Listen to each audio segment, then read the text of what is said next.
From the Daily Trust News Center, this is the News Hour. On News Hour tonight, Ekwere Madu, wife, doctor, jailed for organ trafficking. The second batch of Sudan evacuees arrive in Nigeria.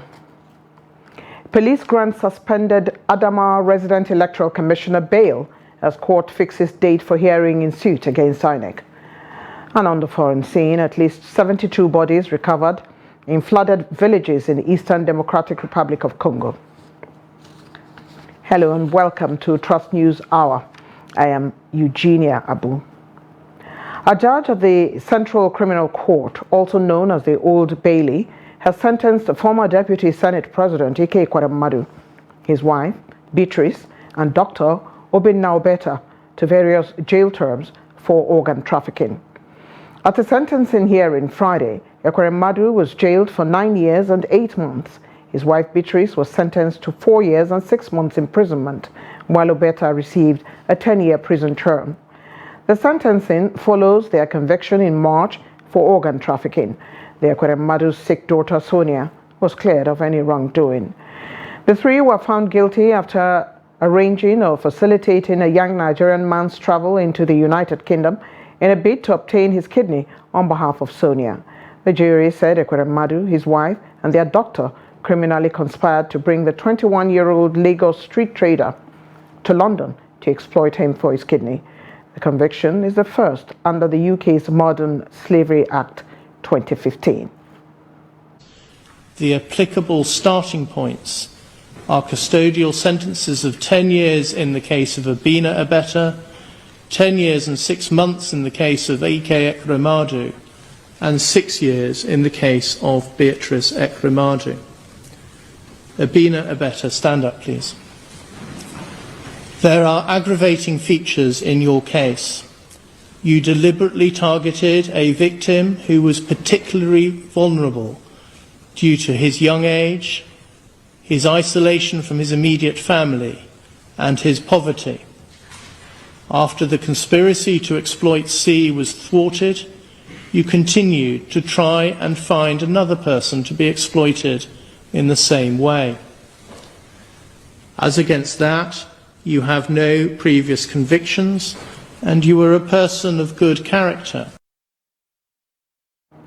The travails of the former Deputy Senate President Ekwere Madu started in June last year when he was arrested by London police, and his subsequent trial lasted 11 months. Here is a timeline from the trial. June 23, 2022. Senator Ekwere Madu and his wife Beatrice were arrested by London Metropolitan Police for allegedly conspiring to bring a 15-year-old boy to the United Kingdom for organ harvesting. Still June 23, 2022, the couple pled not guilty in court and were remanded in custody. The trial is adjourned till July 7th. June 26, 2022, the Nigerian Immigration Service, NIS, confirms the age of the kidney donor was 21 and is not 15 as claimed. June 29, 2022, the Nigerian High Commission engages the services of lawyers in the UK to defend Ekwere Madu. June 30th, 2022, Ekwere Madu appears before Uxbridge Magistrates Court in London on charges under Britain's Murder and Slavery Act. His wife Beatrice's request to appear by his side is refused. July 7th, 2022, Ekwere Madu and his wife returned to the Westminster Magistrates Court, pleading not guilty to the charges of human trafficking and organ harvesting. July 7th, 2022, the prosecution accepts that the kidney donor is 21 years old, contrary to earlier claims that he is 15 years old. July 13, 2022, Dr. Obinna Obeta is arraigned before the court for allegedly working to harvest a kidney for the couple's daughter. July 26, 2022, the court grants bail to Beatrice Ekwere Madu. The court, however, refuses to grant bail to her husband. August 4, 2022, Senator Ekwere Madu, his wife Beatrice, and Obeta appear before the Central Criminal Court in continuation of his organ harvesting trial. December 21, 2022. The court denies Ekweremadu bail on grounds that the senator would flee the country. February 6, 2023. Ekweremadu, his wife and daughter returned to court. February 20, 2023. The kidney donor says he arrived in the UK on February 20, 2022 to provide his kidney to Sonia. March 9, 2023. During cross-examination, Ekweremadu tells the court he sought to buy a kidney for his sick daughter and failed to request it from family members based on advice from a medical practitioner. March 14, 2023. Ekweremadu's wife testifies in court describing her husband as a good man whom she had come to trust. March 23, 2023. The court convicts Ekweremadu, his wife Beatrice, and their doctor Obinna Obeta for organ trafficking. April 3, 2023. Former President Olusegun Obasanjo asks the court to temper justice with mercy in the sentencing of Ekweremadu and his wife Beatrice. May 2, 2023. The House of Representatives appealed to the UK government to temper justice with mercy. May 3, 2023. The Senate joins members to call for leniency in the sentencing of Ekweremadu and his wife, Beatrice. May 5, 2023. Ekweremadu is jailed for 9 years and 8 months. His wife, Beatrice, sentenced to 4 years and 6 months imprisonment, while Obeta received a 10-year prison term. Another 130 Nigerian evacuees from Sudan arrived on Friday at the Nnamdi Azikiwe International Airport, Abuja. It is the second batch of a government-assisted evacuation exercise, with the first batch of 376 evacuees arriving late on Wednesday night. Here's the report. This second batch arrived in an aircraft belonging to Tarko Air, which arrived at about 3 p.m. Nigerian time. The first batch of 376 evacuees were conveyed in aircraft belonging to Air Peace and the Nigerian Air Force. The story is the same with evacuees who narrate what they had gone through over the past few days. The flight that has just arrived is symbolic to us, very unique. It is the first flight out of Port Sudan. So it's like a test on the ground. And we have already successfully taken 130 persons. 2 of them are males and 128 are females and children. Now we are moving ahead with additional flights. We are also making requests to some of the countries along the route who would not allow a big-bodied aircraft to traverse their airspace. So that is why we are using the one that has a capacity of 130.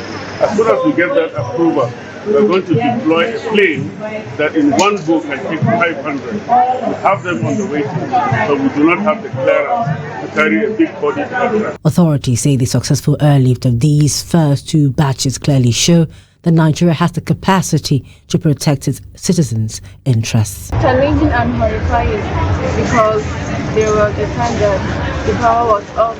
We have to move to our friend's house. No food, everything was costly. In words, the experience was traumatizing and terrifying. We have to pay $300 before evacuating us from Khartoum to Egypt at first, but later on it was like verified it was rumors, so we didn't pay any amount. For everyone, because it was something no one expected. Shooting, explosive and everything. And I don't think anyone wants to go back, although there are some that have to go back because they're final year students already, and most people from the first year, second year wouldn't want to go back there. Come to Port Sudan is better because it's just, I guess, within our zone. But we stopped on the way, some problems and everything. According to the Nigerians in Diaspora Commission, NIDCAM, there are about 1,700 Nigerians awaiting evacuation, which will be concluded in the coming days.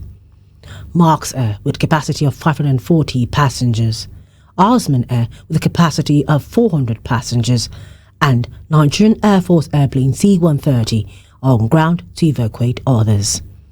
Tarco Air and Air Peace have also promised to make more trips.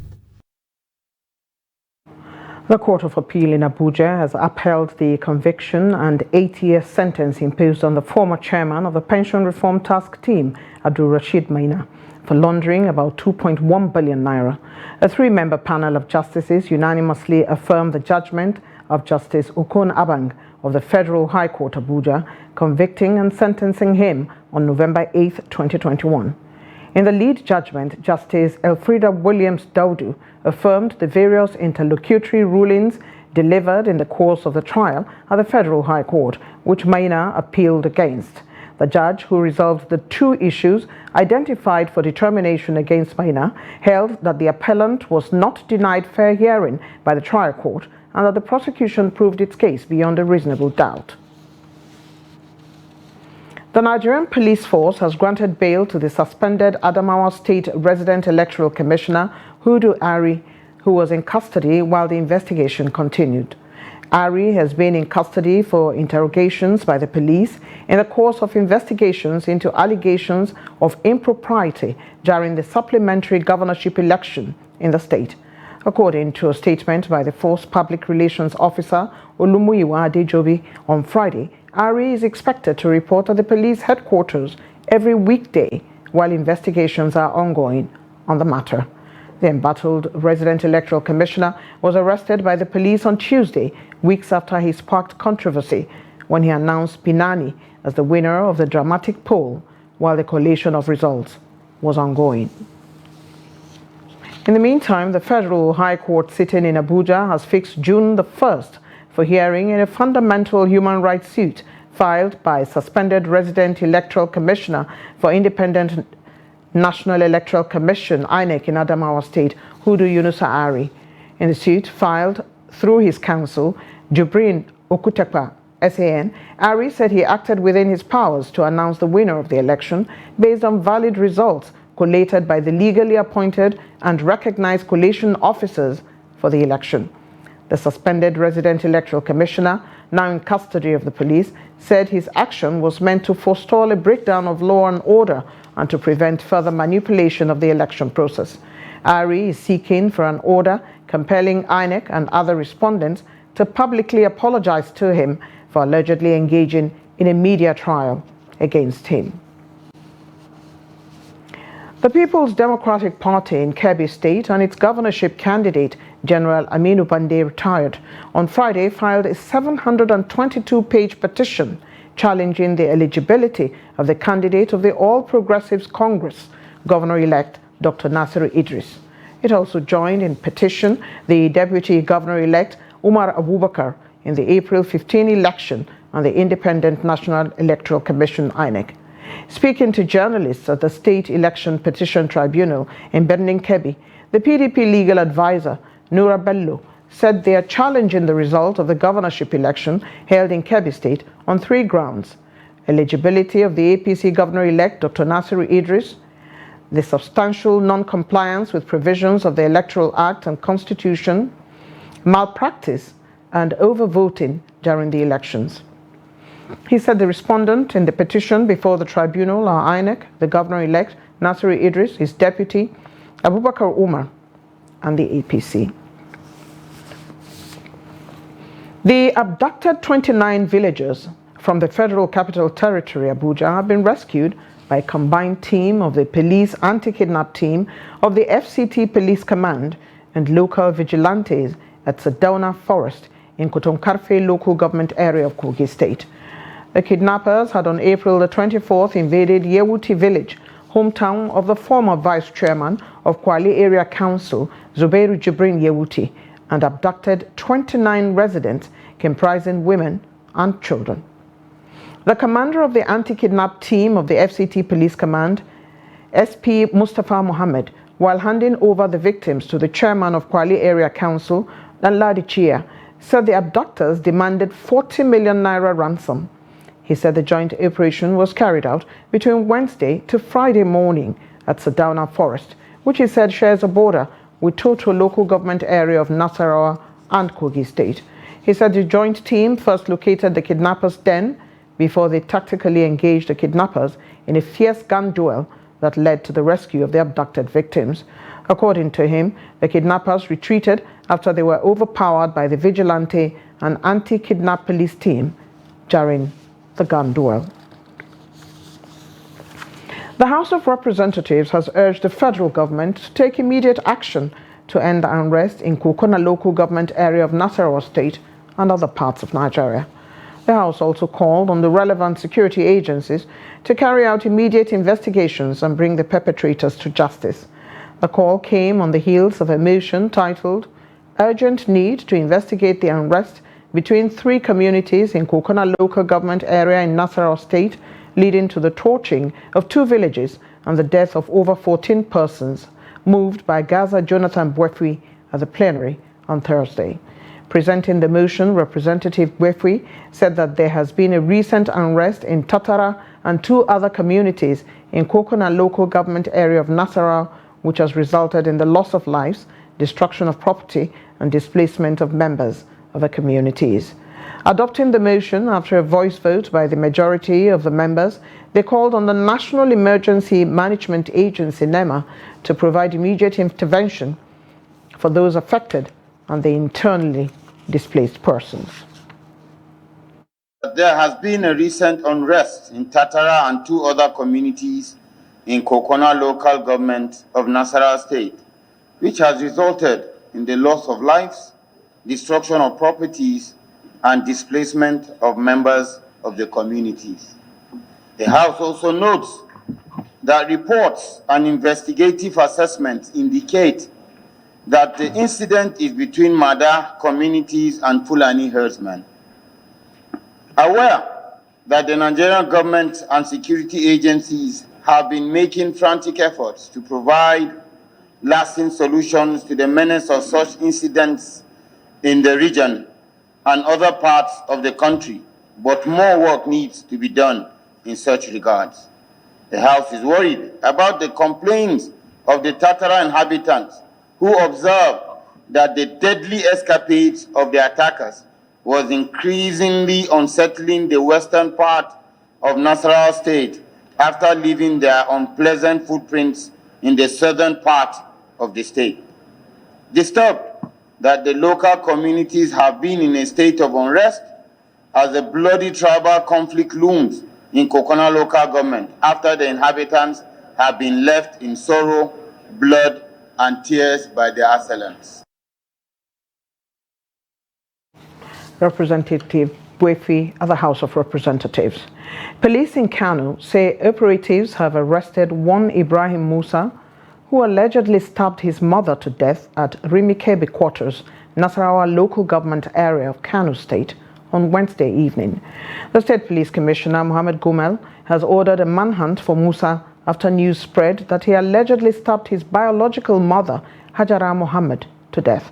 Police spokesman SP Abdullahi Haruna Kiawa on Friday said the suspect was arrested on Thursday at a criminal hideout in Dawakin Tofa local government area of the state.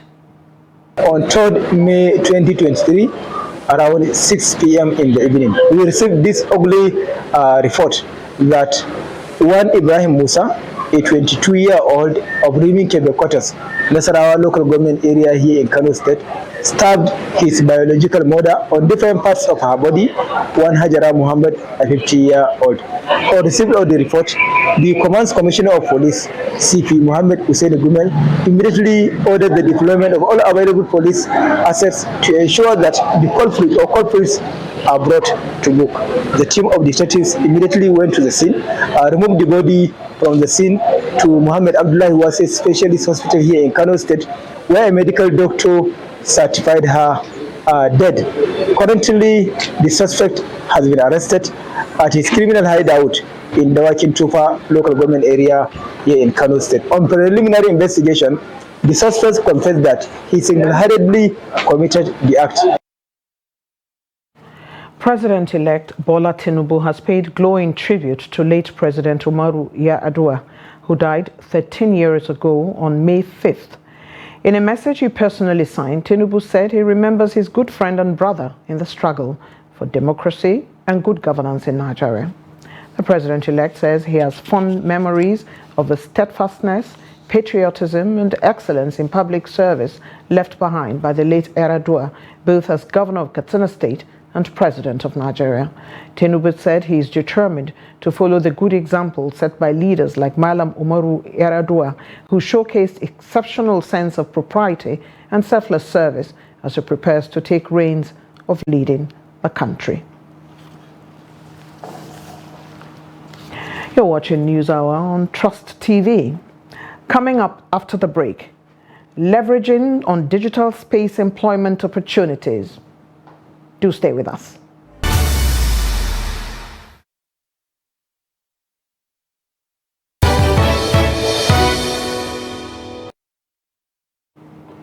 Thank you for rejoining us. This is News Hour on Trust TV. A recap of our top stories.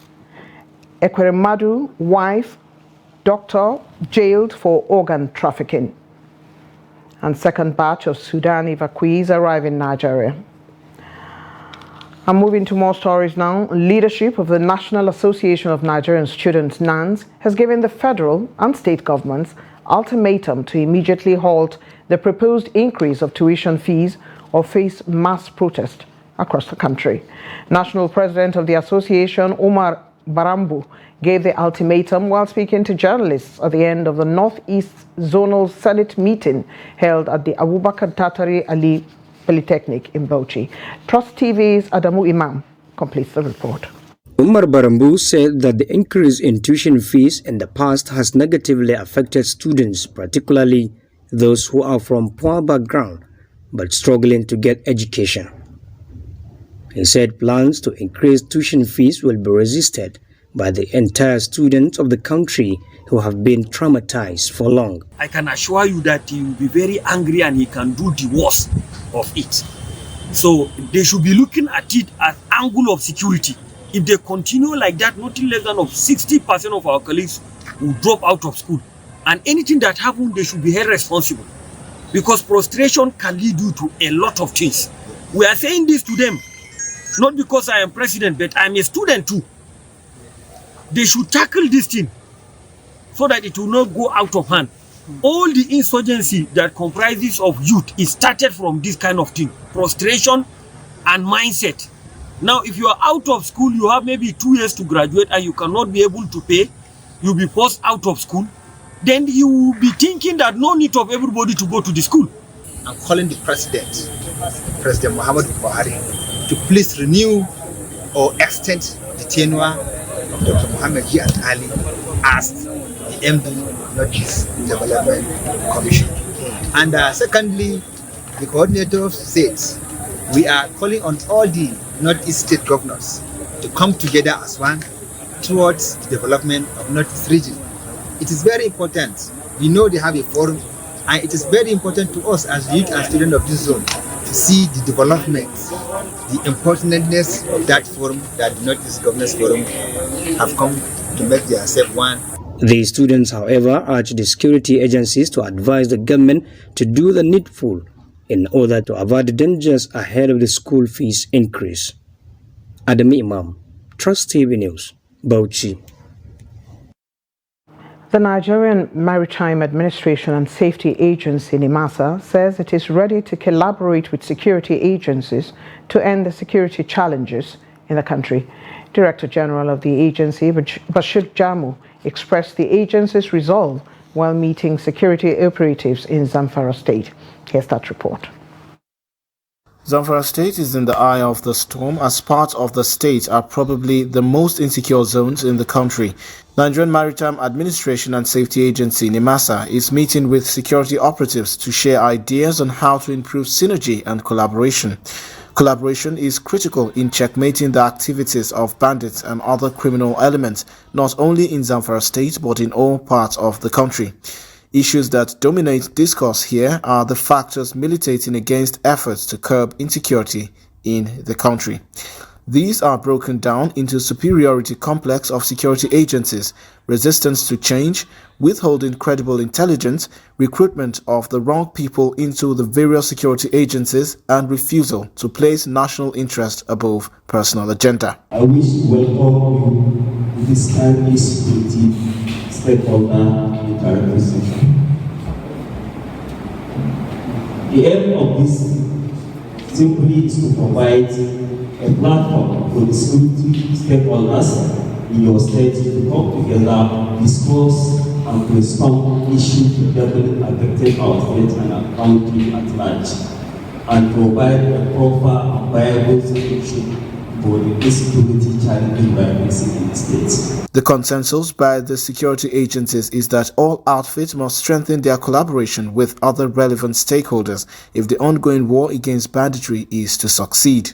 Our gathering here today is simply as a well-calculated effort and an opportunity for us to rub our minds and move forward by putting what we are about to learn and discuss to improve our condition and collaborative effort for data intelligence gathering and security not only in Zamfara State but for the nation in general.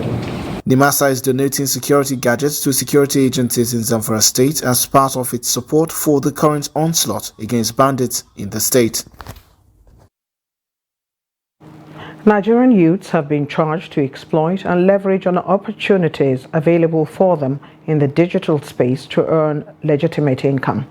This charge is against the backdrop of a current job scarcity in the labor market and the need for youth to be innovative and tap into the digital economy. Hamid Oyegbadi files the report. Nigeria's population structure is potentially an economic asset. The country has the largest population of youth in the world. According to the National Bureau of Statistics, in the year 2020, digital payment transactions in Nigeria amounted to 204.9 billion naira. This was largely attributed to the impact of young persons in the country. But Nigerian youths are not maximizing the opportunities the digital space provides to earn legitimate income, as unemployment rate in the country is still very high. There are so many benefits that are out there when you plug into digital learning opportunities. As you agree with me, we have, our age, our time is different. How we learn as well is different. And there are a lot of content out there through digital learning platforms that young people can leverage on. Nowadays, happiness depends largely on the ability of youths to engage productively on the digital space through various online platforms. Things are developing in a way that, okay, you don't need to go out again to do work before you can earn a living. We can all stay in our homes and earn a living. And I'm really excited, and I'm going to take advantage of these platforms. And ensuring that young people in hard-to-reach communities can be able to access these opportunities. Again, skilling is very critical. The world is becoming global. And right now, many employers continue to say that they cannot get the right talents to occupy the jobs of the future. As part of moves to encourage young persons to key into the digital economy, the United Nations Children Fund is engaging youths to build their capacity to utilize the digital platforms productively. It benefits them because it churns out a lot of information that's going to be relevant for them, directly or indirectly, but it also provides a platform for them to also express their opinions on issues that affect them. And these opinions are further taken into our programming scope and also further used to influence policy at different levels at the end of the day. So I think it's a win-win. It's a win-win platform for both the young person, for the programmers, and also for decision makers at the same time. Stakeholders are calling on the media to champion advocacy on digital learning solutions for young people, especially in the hard-to-reach communities. Youths enjoined to join the digital economy for a win-win opportunity. You're watching NewsHour on Trust TV. We'll take a break now. After that, more stories. Do stay.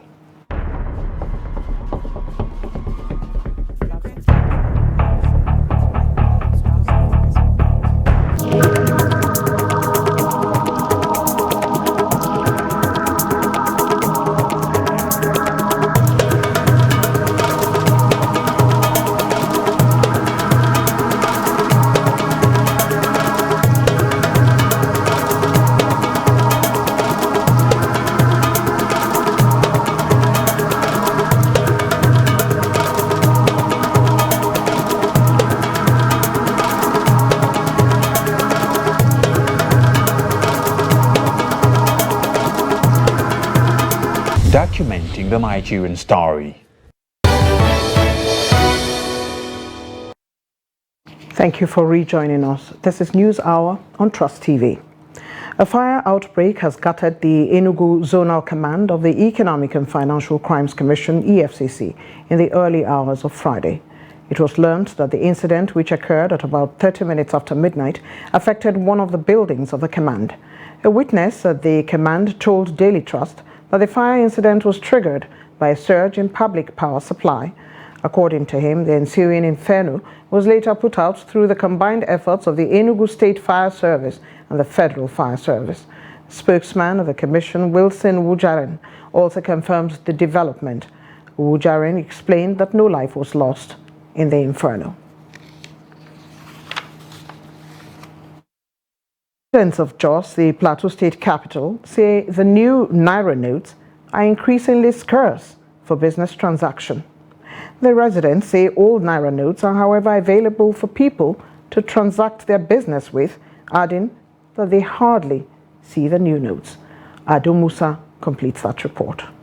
Although most of the residents say the scarcity of the new Naira note does not affect daily businesses, it is difficult to see them even in the commercial banks.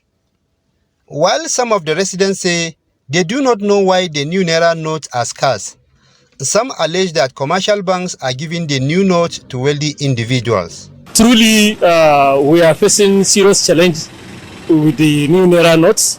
We hardly find it in the ATM, and also even if we enter the banks, we hardly withdraw with the new Naira note, except very few.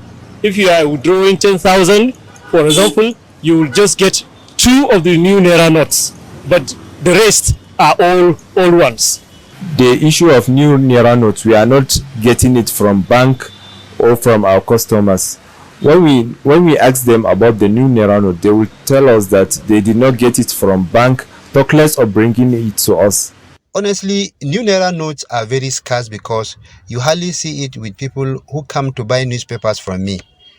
Although I don't get the note, my business is not in any way affected by the scarcity. You can sell 10 copies of the papers without getting 1 new note. Point of sale operators also say they don't get the new note even when they go to the banks. Yes, it's not like before.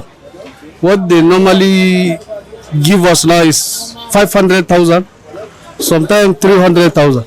Normally, I don't use as if I go, I get the old one. I don't use to ask them how about the new or not.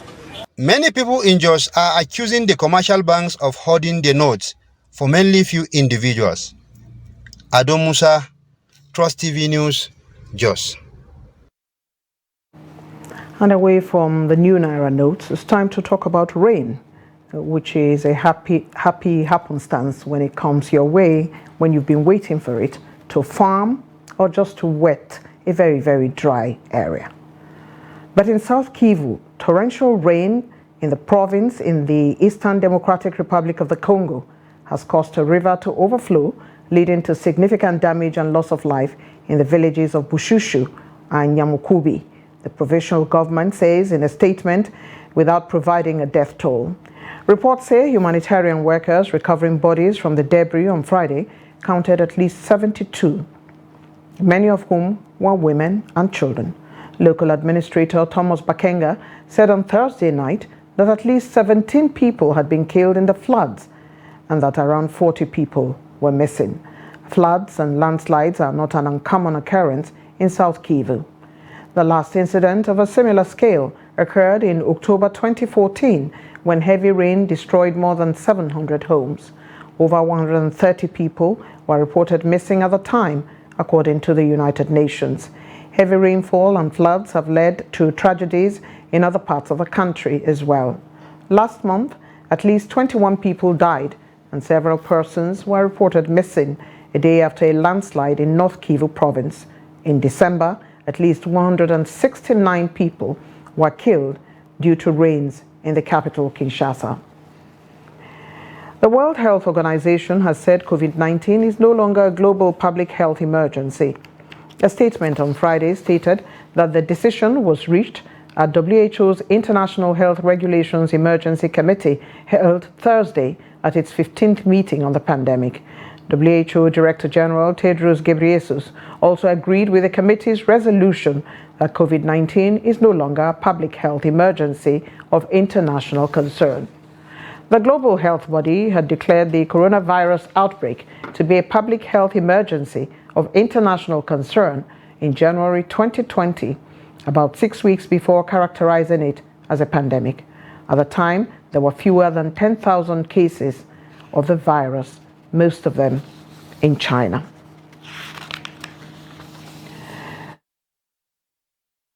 News Hour on Trust TV. Time now to take another break.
Indeed, Nigeria is truly a beautiful country. Always a delight to watch a bird's eye view of cities in the country.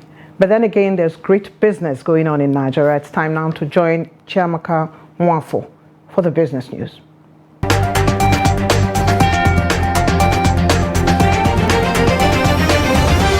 Director General, World Trade Organization WTO, Ngozi Okonjo-Iweala, has said that the intra-African trade tariff is too high at 435% and is detrimental to trade activities as well as the implementation of the African Continental Free Trade Area, AFCFTA.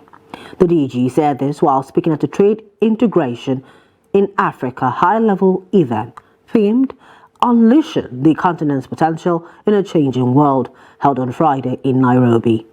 According to the WTO DG, the high tariff is one of the reasons for the low trade volume among African countries, which stands between 13 and 18%, while other blocs like the European Union achieve 60% internal trade activities. She also flagged the slow implementation of the Trade Facilitation Agreement under the WTO, which addresses some of these barriers to trade. Kristalina Georgina, Managing Director, International Monetary Fund (IMF), said if trade barriers like tariffs, poor infrastructure, poor logistics, etc. are removed, intracontinental trade can grow by 53%, while trade outside the continent can grow by 15%, which translates into significant income increase and 10% increase in real income. The Food and Agriculture Organization (FAO) says world food prices rose in April for the first time in a year. The UN agency said its food price index, which tracks monthly changes in the international prices of commonly traded food commodities, averaged 107.2% in April 2023, up by 0.6% from March. FAO, however, said the index was 19.7% below its level in April of 2022, but still 5.2% higher than in April of 2021. In the report released on Friday, the agency said the increase in the food price index was driven by higher international quotations for sugar, meat and rice, which offset a decline in prices of wheat, maize, dairy products and vegetable. FAO said the sugar price index rose 17.6% from March, reaching its highest level since October 2011 due to reduced productions, expectations and outcomes in India, China, Thailand and the European Union. Similarly, the meat price index rose 1.3% in April, driven primarily by high pig meat quotations, followed by poultry prices, which increased amid Asian import demand and production curbs spurred by animal health issues. And that's it on Business News. I am Chiamaka Nwafo.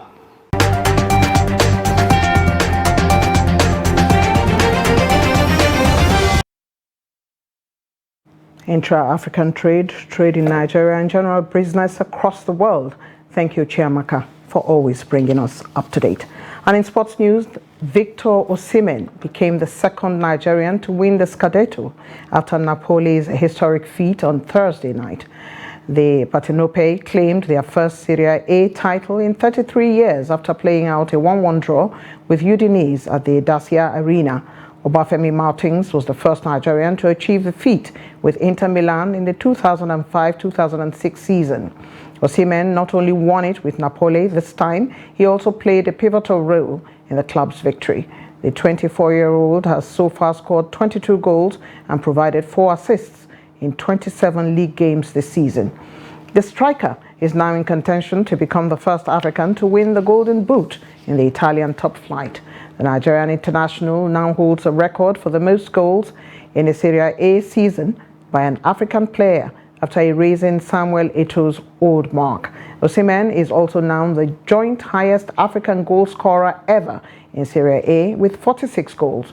He shares the record with former AC Milan forward George Weah, who is now the president of Liberia.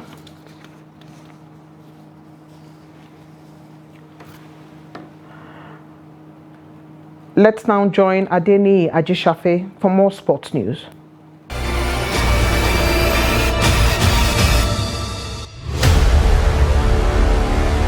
The hope of Sierra Leone hosting Nigerian Super Eagles at home in their 2023 African Cup of Nations qualifier has suffered a huge blow. African soccer ruling body CAF initially agreed to have the game at the newly constructed Southern Arena in Bo City, later rescinding the decision in the wake. CAF decided that the game would not take place in the presented stadium after finding out that the city lacks standard hotels. The decision will affect the Lone Stars' preparations because they must record maximum points in the remaining games if they must qualify for the biennial competition. Sierra Leone's last appearance in the Africa Cup of Nations was in 1996 in South Africa. And still on football, former Super Eagles coach Adigboyo Onigbide has blamed Nigerian club's poor performance in continental competitions on inadequate coaching programs in the country. Onibide called on stakeholders, especially the Nigerian Football Federation (NFF) and Sport Ministry, to establish modern coaching programs for trainers at all levels. Speaking in the wake of Rivers United outside from the CAF Confederation Cup by Tanzania's Young African FC in the quarterfinals, Onibide said Nigeria will continue to stutter in international competitions if steps were not taken to organize quality coaching programs to keep coaches abreast with modern trends in football. Onibide believes Nigerian coaches have what it takes to compete successfully with their counterparts elsewhere. This can only happen when NFF and other stakeholders in football realize the importance of grooming and training coaches. That's Sport News. I'm Adeni Ajishafe.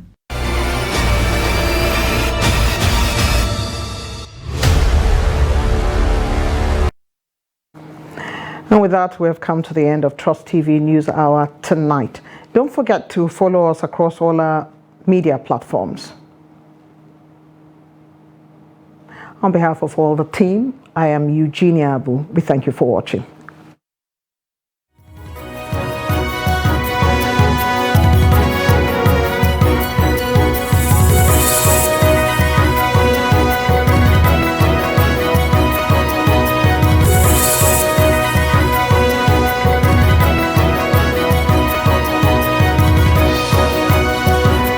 From the Daily Trust News Center, this is the News Hour.